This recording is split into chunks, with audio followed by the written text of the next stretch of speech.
West Ham Central. I think West Ham Central is pretty much a Spurs account now. But he says, one was given as a penalty in a defensive action, one was ignored, and the goal that followed was allowed to stand in an attacking action. Another in a long line of referee and PGMOL errors this season. Inconsistencies is shocking. And that's one thing I do agree with West Ham Central on. The inconsistencies of the referees this season has been mind-boggling. Right, so one on the right wasn't given a foul. Yeah. And the one on the left was. We got robbed, mate. It wasn't a penalty. Can't believe it. No, but as you say, we've been on the end of all these, haven't we? All these inconsistencies, especially pushing in the back and all that kind of stuff. So I think West Ham got to feel right to me. If that was given a... So what? That led to a goal, the one on the right. Yeah. That led. I think it was a late one, if I remember. I think they equalised late on. So something that cost us 2 points also cost West Ham 2 points as well. Was it West Ham Brighton? Yeah. Was that it? What was the score in that game? I think Brighton ended up getting a draw, if I remember rightly. 2-2. Yeah. No, I think that one was at Brighton. Oh, the one at Brighton. The 1-1. 1-1, that was it. Rooter in the last minute. Yeah, so it cost us 2 points, but also cost West Ham the fact that goal being allowed. Yeah. Bloody hell.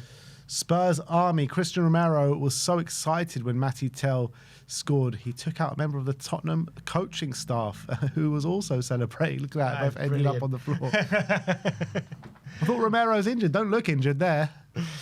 Apparently you got booked for that. That's what I heard. Red card. Brilliant. Loved that. Absolutely loved that from Romero. London Mayor Sadiq Khan said Londoners should be hoping for West Ham to stay up, as taxpayers will have to pay a further $2.5 million for the London Stadium if they are relegated. You what? Even the London Mayor wants Spurs to go down. Apparently this is a real quote as well. Why? Sadiq Khan's an Arsenal fan as well, so let's put that into context. Why do we have to pay more if West Ham go down? God Because they have to knows. subsidise. What bollocks? So what, the whole of London is against us? I mean, that's nothing new, to be honest. Yeah, exactly. But when you've got the London Mayor coming out and saying this is nuts. He's paying the PGMO, I'm telling you.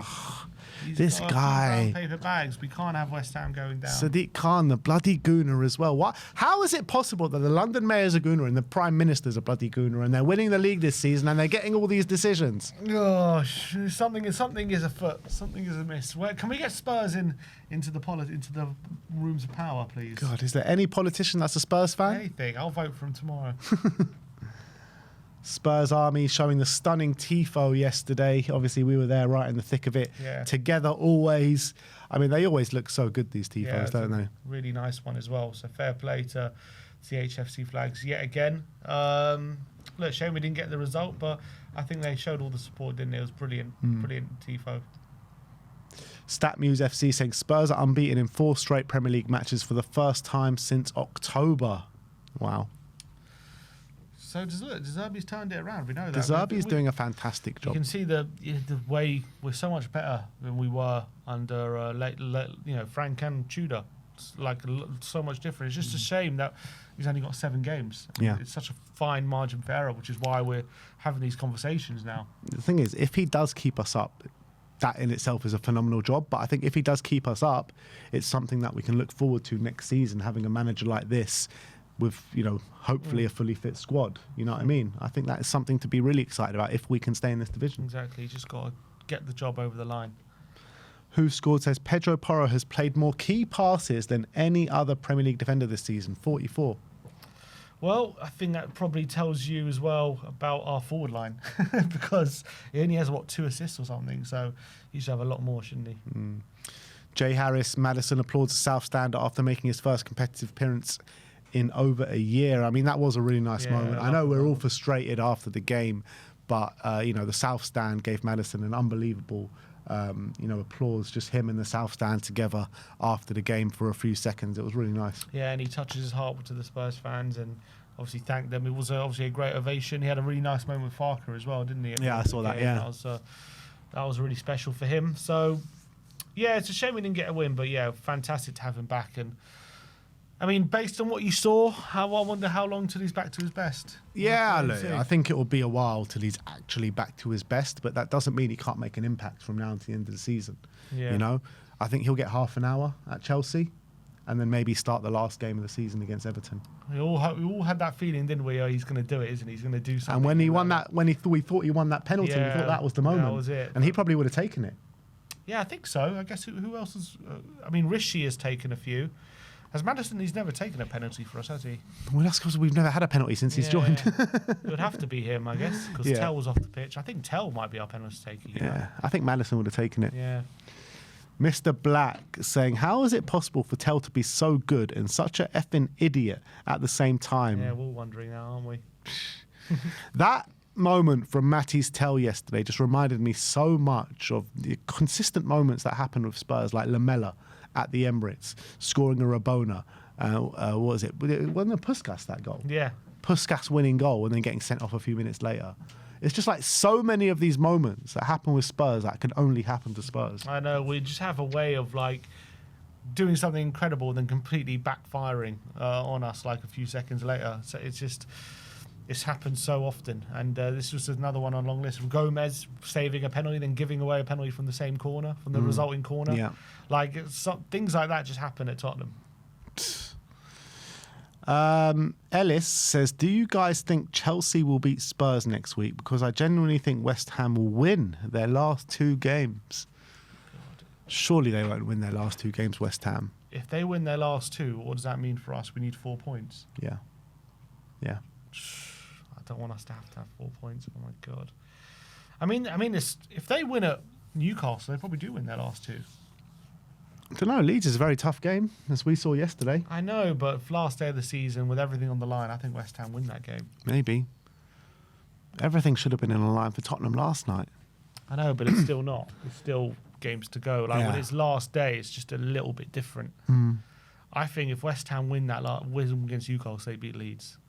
Has there ever been a case like this of relegation when like 2 big rivals are going up against each other like this? I don't remember one. Yeah, not like this, no. This is mad, isn't it? Like when you actually think about it, like Spurs and West Ham have a deep hatred for each other. Going head to head. Head to head in a relegation battle. It's literally one of Tottenham or West Ham, and that's it. And it's mad. So we're on 38 points, West Ham 36. So it's very possible a team on 40 points could go down. Very possible this year. Yeah.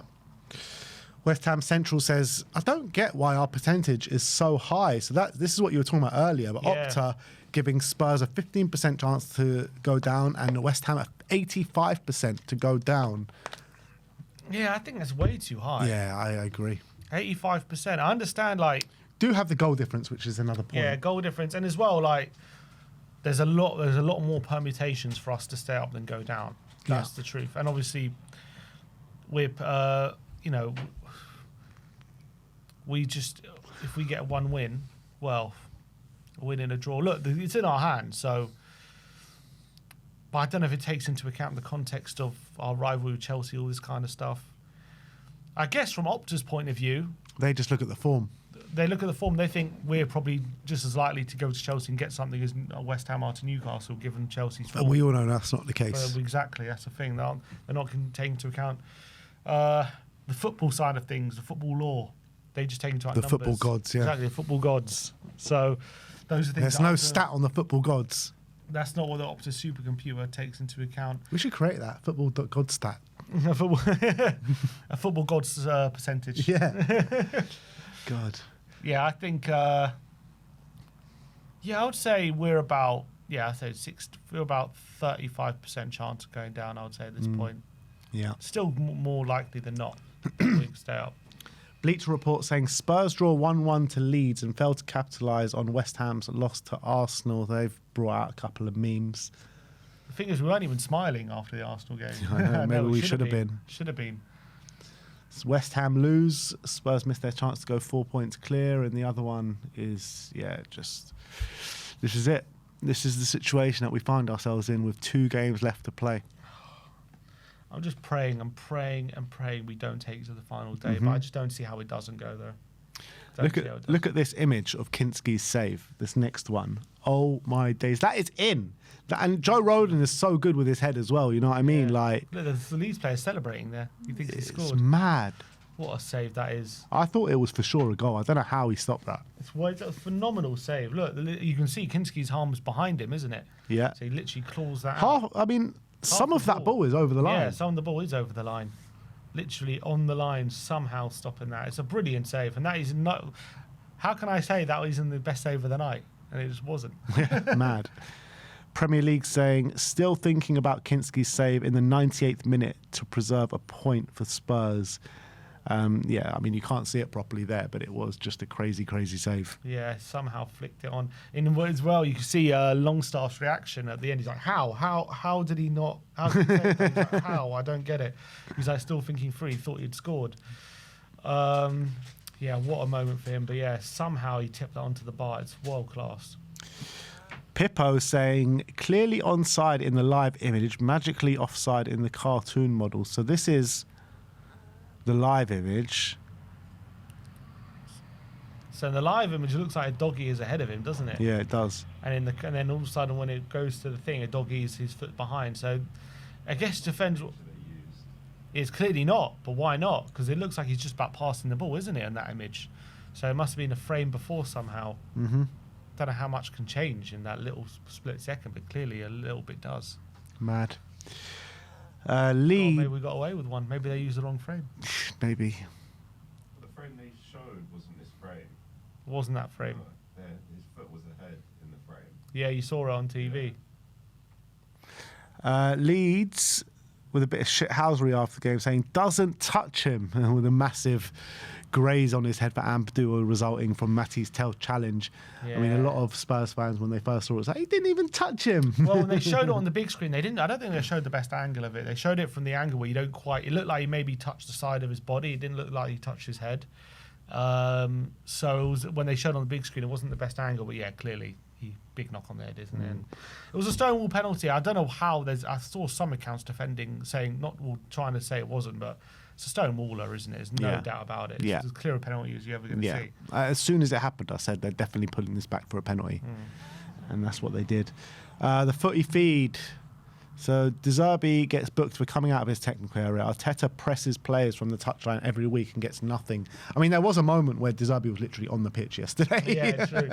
But it is frustrating, isn't it? One moment he's on the... I think he's been booked twice already since being Tottenham manager for being outside of his technical area. Arteta does it every week and nothing happens. He gets away with it. Bastard. This is Mickey van der Ven. He was absolutely fuming with the officials at the end of the game. Yeah. Stars Army says, and rightly so. Well, I think not necessarily just with the penalty, but I just think a lot of little decisions, not going our way, and it was just very frustrating, and it just seems to always happen. So I think understandably frustrated. Look at the way he shakes. He's complaining at them. They go, shakes his hand so begrudgingly. Fuck off. Opta analyst saying, after Matty Tell's goal for Tottenham last night, both Spurs and Arsenal have broken the record for goals from corners in a single Premier League season. Wow. So the record was 16. Didn't know that. So we're now just as good as Arsenal at corners. Yeah. How mad is that? Yeah, it is mad. Big up to Andreas Jorgensen. Yeah. That's the difference, I guess. But usually that is the case. Like, the relegation teams are the best teams at corners. Look at West Brom are the next ones after that. Oldham Athletic. Yeah. So we're better than the Arsenal team a couple of years ago. That was also scoring every goal from corners. Yeah. Andreas Jorgensen has done a phenomenal job. But yesterday, at least when we score a goal from a corner, it's nice. So outside the box, top corner. That's how you score a goal from a corner. This was James Maddison when he goes down. Look, I think you can see he gets a touch on the ball there. Yeah, I mean, it's tough to see from that angle whether it's Maddison or Lemaitre, but I think from the other angle you can clearly see that Lemaitre tickles the ball, I think it's fair to say. But look, even if he does get a touch on the ball, I think if he doesn't bring Maddison down there, because he does foul him, look, it clearly clips him as well. So I think Maddison would have stayed up and got there. So I still think it could be a penalty, even if it's a touch on the ball. I think just contact in itself doesn't necessarily mean it's not a foul, but I don't think it's enough for VAR. Because how many yellow cards do you see these days where a player gets the ball, makes a strong challenge, but it's still a foul and a yellow card, right? Lots of times. Yeah. I think Paulinho got booked in this game. He did, yeah. For getting the ball and making a foul. So just because you get the ball doesn't mean it's not a foul. Yeah, you're right. So I do think it's a foul. I think that is a penalty, but I think it's not enough for VAR. Here's another angle of it. Yeah, so you can see Nemecha just gets a little touch, doesn't he? Yeah, slither. Tottenham tweeting out COYS with a white heart, Matty's Tell celebration. Yeah, life was good then, wasn't it? Life was very good in that 5 minutes. But yeah, that is the way the internet did react to the game yesterday.